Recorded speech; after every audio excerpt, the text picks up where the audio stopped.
Hey, what's up everyone? Dandelion back with another video. Today we are checking out the Rode Pod mic. I borrowed this from my buddy. He was supposed to bring over the Pod mic USB and he accidentally brought over the original one. So once I return this, I'll be doing a review on the Pod mic USB as well and comparing it to the new Shure MV7 Plus. But this is just going to be a Pod mic review.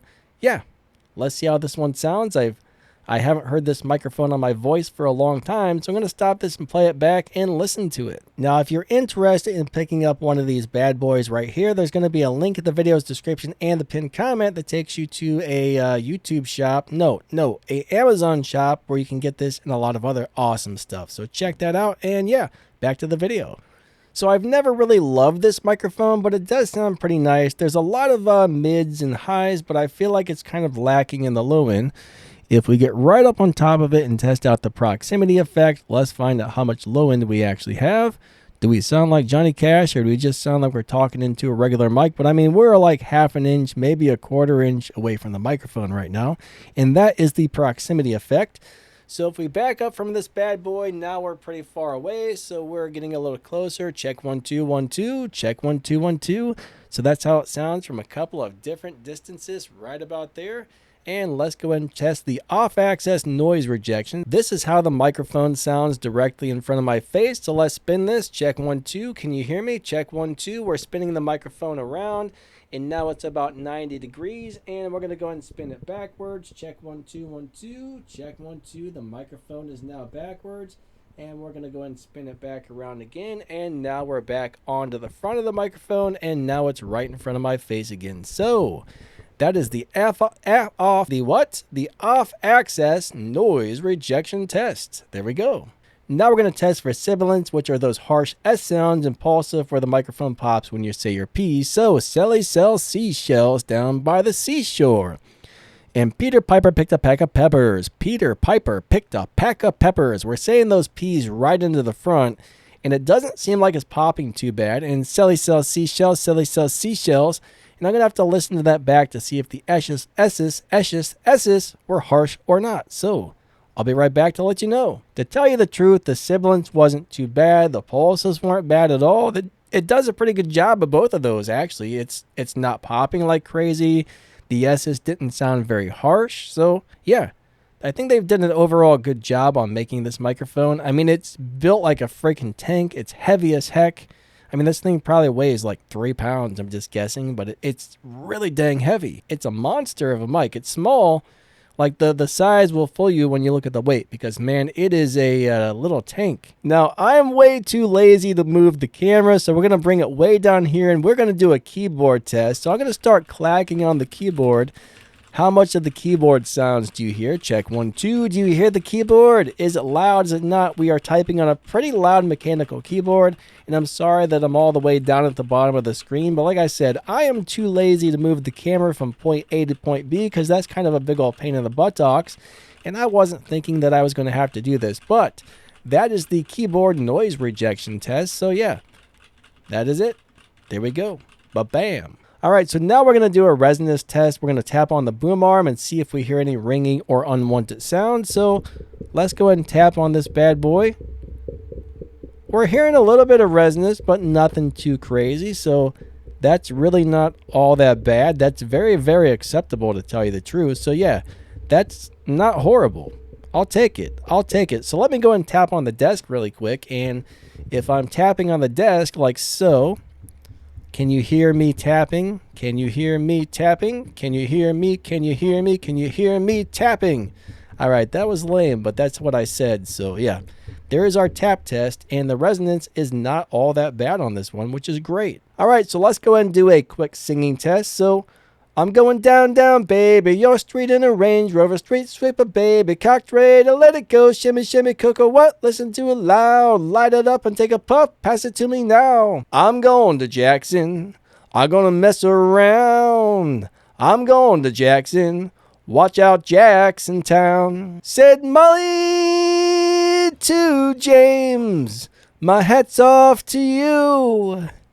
It's events in Black Lightning 1952. I woke up to the sound of pouring rain. The wind would whisper in a dream of you. All the tears you cry, they call my name. And I can't sing today, but that's nothing new. Alright, so we're going to go ahead and compare this microphone to the Shure SM7B and the Shure MV7X Plus, just for the heck of it, might as well do that. So we are talking right into the front of the Rode Podcaster. Nope. We are talking right into the front of the Rode Pod mic, not the Podcaster, but the Pod mic, the original Pod mic. So yeah, let's switch over to the next microphone.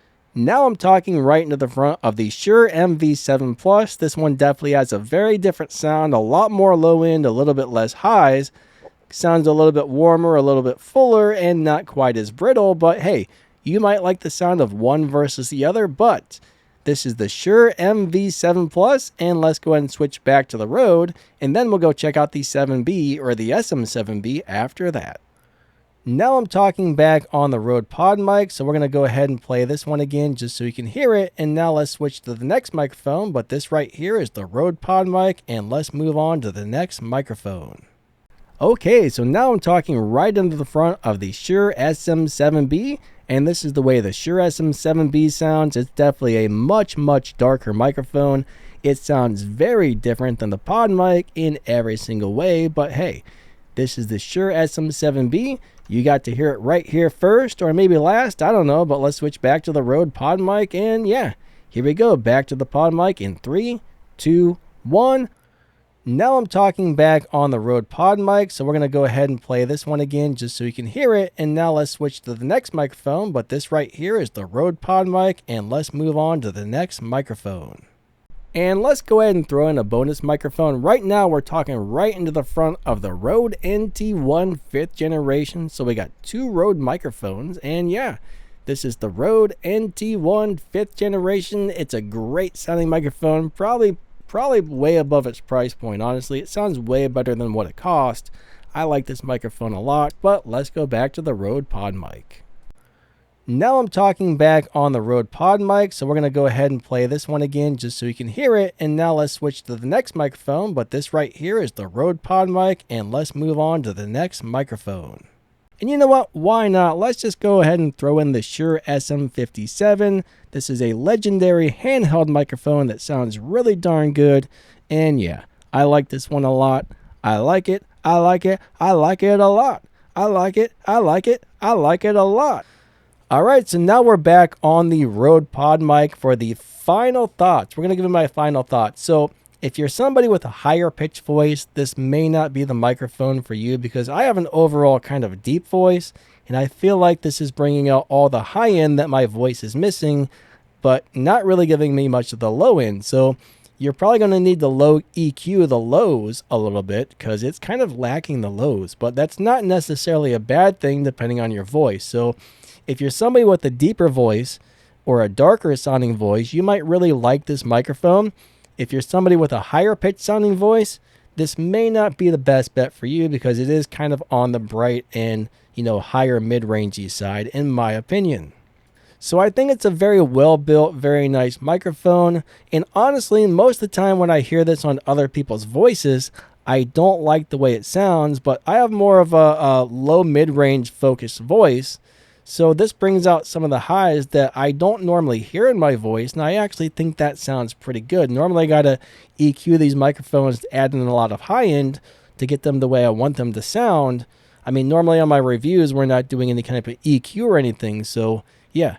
But yeah, I do like the microphone. I do like it on my voice. I don't like this microphone on everybody's voice, but I think it does sound good on somebody with a deeper or a lower mid-range focused voice.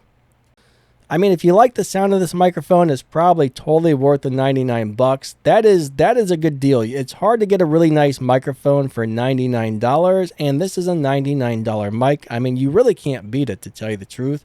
This thing is very, very good for the money, as long as you don't have a higher pitched voice, and then it may become a problem for you. I mean, it's good at rejecting plosives. It doesn't sound very sibilant, even though it's higher pitched.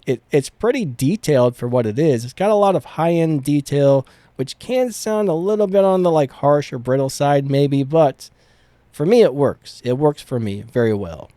Like I said, I will be returning this to my buddy to get the newer version of this, the Pod Mic USB. That is an XLR or USB microphone. This one is XLR only. And yeah, I'll be doing a review on that for a couple of days. I'll take some sound clips from this to compare to that and all kinds of good stuff. So yeah, stay tuned for that. I hope you guys liked the video. I hope you guys liked the review. Overall, I think if you have a deeper or a darker sounding voice, this might be a really good microphone for you. But like I said, if your voice is a little higher pitch, maybe not. But if you drop down the video's description or check the pinned comment, you'll find a link where you can get this and a bunch of really awesome other stuff. You'll find my Discord server, my other YouTube channels, and all kinds of good stuff and some ways to help support the channel. If you're interested, supporting this channel helps to get more microphones and lighting and cameras and gear to review. So thank you guys for watching my videos. Even that helps big time. So watching the videos, donations, affiliate links, whatever, that helps the channel out big time. Thank you for watching. You guys are amazing. Danny lining out, and we will catch you next time. Oh yeah.